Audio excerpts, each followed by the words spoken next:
ក្មេងទំនើងប្រុសស្រី8នាក់ត្រូវបានអាវុធហត្ថរាជធានីភ្នំពេញឃាត់ខ្លួនបញ្ជូនទៅតុលាការកន្លងមកកងរាជអាវុធហត្ថរាជធានីភ្នំពេញបានធ្វើការបង្ក្រាបក្មេងទំនើងជាបន្តបន្ទាប់ជាច្រើនរយនាក់ដោយករណីខ្លះត្រូវបានធ្វើការអប់រំតាមវិធានការរដ្ឋបាលនិងខ្លះទៀតត្រូវបានបញ្ជូនទៅតុលាការនិងផ្ដន្ទាទោសដាក់ពន្ធនាគារតែថ្មីនេះគេសង្កេតឃើញថាអាវុធហត្ថរាជធានីភ្នំពេញហាក់ចាត់វិធានការក្តៅនិងតឹងរឹងដោយធ្វើការបង្ក្រាបក្រុមក្មេងទំនើងជាបន្តបន្ទាប់និងធ្វើការបញ្ជូនទៅតុលាការជាញឹកញាប់ដោយមិនមានការលើកលែងជាក់ស្ដែងកាលពីវេលាម៉ោង 03 ទៀបភ្លឺថ្ងៃទី 12 ខែឧសភា ឆ្នាំ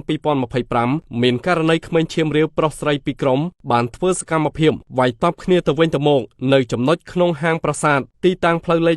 370 កែង 51 សង្កាត់បឹងកេងកងទី 1 ខណ្ឌបឹងកេងកងរាជធានីភ្នំពេញបន្ទាប់ពីធ្វើការឃាត់ខ្លួនជាក់ស្ដែងនៅក្រុមក្មេងទំនើងទាំងពីរក្រុមសរុបបានចំនួន8នាក់ប្រុស2នាក់ស្រី6នាក់អាវុធហត្ថរាជធានីភ្នំពេញបានកសាងសំណុំរឿងបញ្ជូនទៅតុលាការដើម្បីចាត់ការតាមនីតិវិធីច្បាប់និងកំពុងស្រាវជ្រាវតាមចាប់ខ្លួនបន្តនៅបកពួកផ្សេងទៀតដែលចូលរួមក្នុងសកម្មភាពវាយតប់នេះយកមកផ្ដន្ទាទោសជាមួយគ្នាផងដែរទន្ទឹមគ្នានេះកាលពីចុងខែមេសាកន្លងទៅអាវុធហត្ថរាជធានីភ្នំពេញក៏បានឃាត់ខ្លួនក្មេងទំនើង8នាក់បញ្ជូនទៅតុលាការរហូតត្រូវបានឃុំខ្លួនក្នុងពន្ធនាគារព្រៃសរដល់បច្ចុប្បន្នដែលក្នុងនោះ6នាក់ជាសមាជិកក្នុងក្រុមក្មេងទំនើងដែលមានរហស្សនាមថា MTT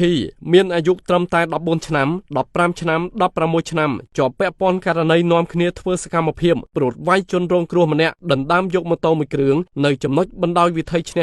ស្ថិតនៅក្នុងភូមិបាក់ខែងសង្កាត់បាក់ខែងខណ្ឌជ្រោយចង្វាររាជធានីភ្នំពេញនិង2នាក់ពាក់ព័ន្ធធ្វើសកម្មភាពលូកយកទូរស័ព្ទដៃមួយគ្រឿងរបស់នារីម្នាក់ដែលកំពុងធ្វើដំណើរលើចំណុចផ្លូវ163កែងផ្លូវ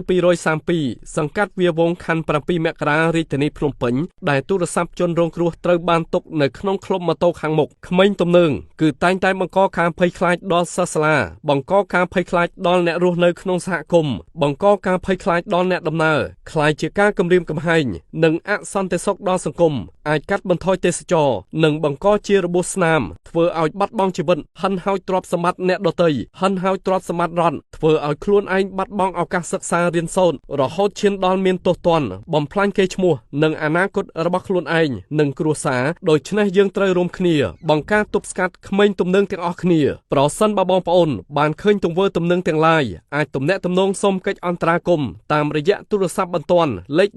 1291របស់អាវុធហត្ថរាជធានីភ្នំពេញបាន